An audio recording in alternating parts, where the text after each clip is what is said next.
ગાંધીનગરમાં પટેલ સમાજ દ્વારા મહિલાઓ અને યુવતીઓની સુરક્ષા મુદ્દે મુખ્યમંત્રી ભૂપેન્દ્ર પટેલને રજૂઆત કરવામાં આવી હતી। ગાંધીનગર ખાતે યોજાયેલી આ મુલાકાત દરમિયાન પૂર્વ ધારાસભ્ય વલ્લભ કાકડિયા સહિત પટેલ સમાજના આગેવાનો હાજર રહ્યા હતા। રજૂઆતમાં પટેલ સમાજના આગેવાનોએ લવ જેહાદના વધતા બનાવો પ્રત્યે ગંભીર ચિંતા વ્યક્ત કરી હતી અને સમાજની મહિલાઓ તથા યુવતીઓને સુરક્ષિત રાખવા માટે સરકાર દ્વારા કડક અને અસરકારક પગલાં લેવામાં આવે તેવી માંગ કરી હતી। તેમણે જણાવ્યું હતું કે મહિલાઓની સુરક્ષા રાજ્યની મહત્વપૂર્ણ જવાબદારી છે અને આ દિશામાં સ્પષ્ટ નીતિ તથા કાર્યવાહી કરવી જરૂરી છે। મુખ્યમંત્રી ભૂપેન્દ્ર પટેલે સમાજના આગેવાનોની રજૂઆત ધ્યાનપૂર્વક સાંભળી હતી અને સંબંધિત અધિકારીઓને મુદ્દા અંગે યોગ્ય કાર્યવાહી કરવા સૂચનાઓ આપી હતી।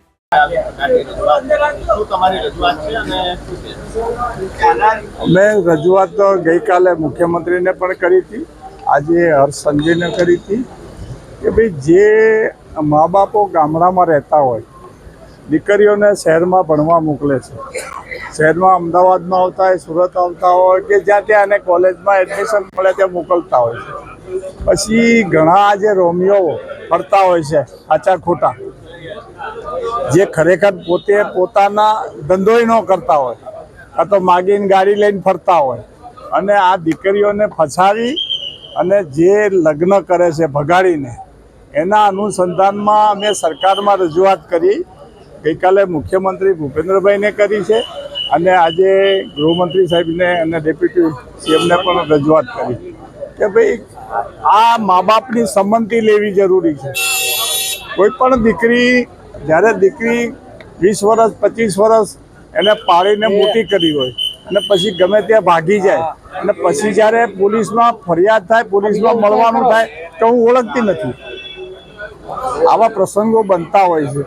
એટલે રજૂઆત કરી કે ભાઈ કાયદો બનાવો ને મા બાપની સંમતિ લઈ અને ભલે એને દીકરીને જ્યાં લગ્ન કરવાના કરે પણ મા બાપની સંમતિ હોય, એ સંમતિ લઈને જ લગ્ન થાય એનું રજીસ્ટ્રેશન કરવું।